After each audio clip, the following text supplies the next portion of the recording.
Welcome to the season of depression. This is an advice question I got, and I'm going to share it with you.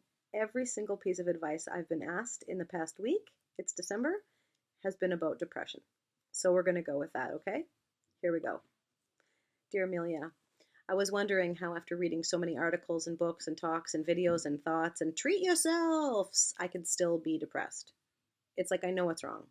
I know I have to ignore the voices in my head, but knowing that you don't want to get out of bed because you're sad just makes me want to spend more time in bed.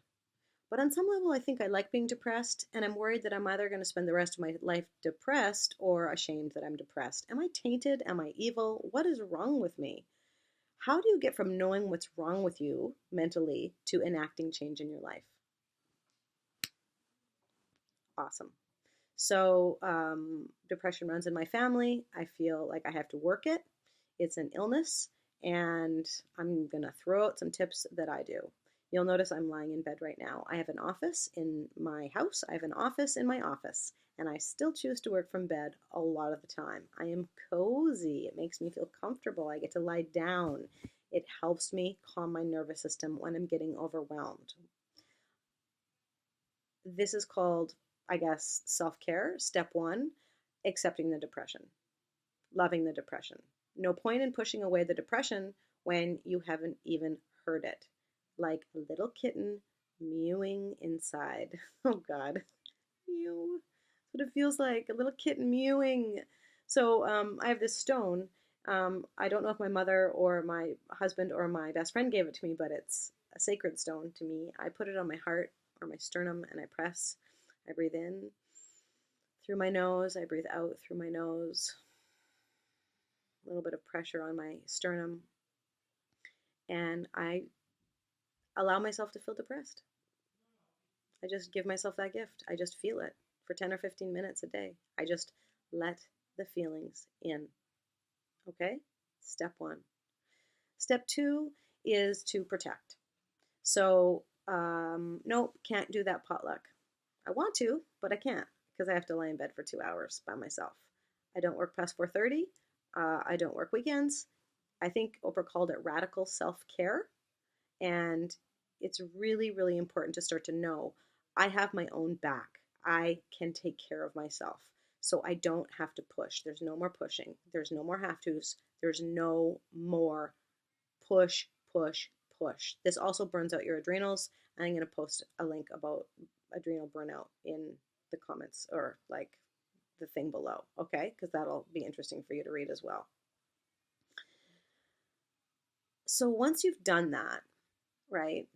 You've been bombarded, you're exhausted, you feel ashamed. What's wrong with me? I'm lucky compared to everyone else. Why do I feel depressed? I'm a piece of shit, you know.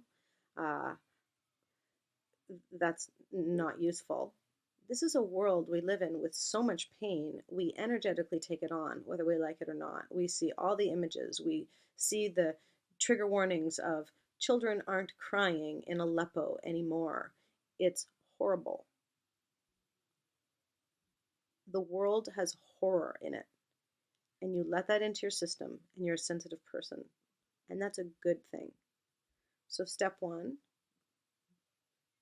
accept that and be nurturing to that soft broken part of yourself that's also the soft broken part of the planet. Step two, protect. No, no more pushing through. And step three, you'll start to notice a little opening, a tiny, tiny little opening that will start to build resilience, a little bit of fortitude, because you've developed these brain grooves in your head, right? Like you said, you're used to being depressed. You almost like being depressed. I totally identify with that. It's easy to feel like crap. It's terrifying to feel joy. Like, okay, can you imagine what would happen if your chest just cracked open with joy and ecstasy? That would be terrifying for me. That sounds like a horrible idea. It's way safer for me to be sitting at the bottom of my little rabbit hole munching on my little carrot. So we don't have to break and crack our souls open. We start with tiny little steps. I'm going to put on some music and I'm going to lie on the ground with some stretchy pants on. I don't know if I'm going to do yoga, but I'm going to give it 15 minutes and see what happens. I'm going to put on some shoes. I'm going to walk down the block. You know what happened to me the other day? I was walking down the block. I made myself do it. I didn't want to do it. It took me 3 hours to do it. I was walking down the block. A little old lady was walking. She needed help. I helped her. It made me feel better for the rest of the day. I had something to offer the world. You can offer the world lots of different things. You can offer a gift to a friend, not a gift, a GIF, GIF.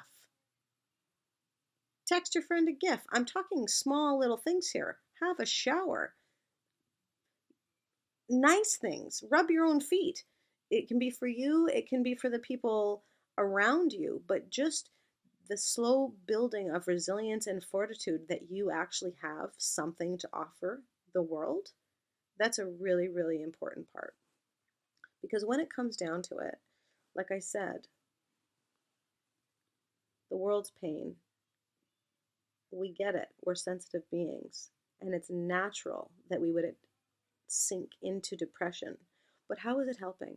How is it helping you? And how is it helping activate change in the world? So you're trying every single day, just a little bit, just a little bit, to open your sternum to the pain, to open your sternum to the terror of possibility, the terror of happiness. Hi, honey. The vulnerability of feeling. The vulnerability of feeling.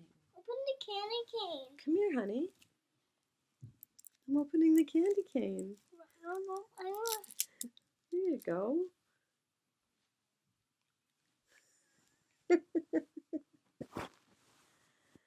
Just a crack, just a bend, just the tiniest little stretching of the sternum, opening yourself to the vulnerability of the world. That's superhero shit. That's superhero shit. And it all starts just right here, really tiny. Feeling your feelings is so scary. Feeling bad feelings are kind of comfortable. Feeling good feelings is overwhelming. It's terrifying. So this is my act for today. This is my act of opening. What's yours? I'm going to say, have a shower. Okay? Have a shower and then make yourself a hot chocolate. Okay? It's a good question. We all have it.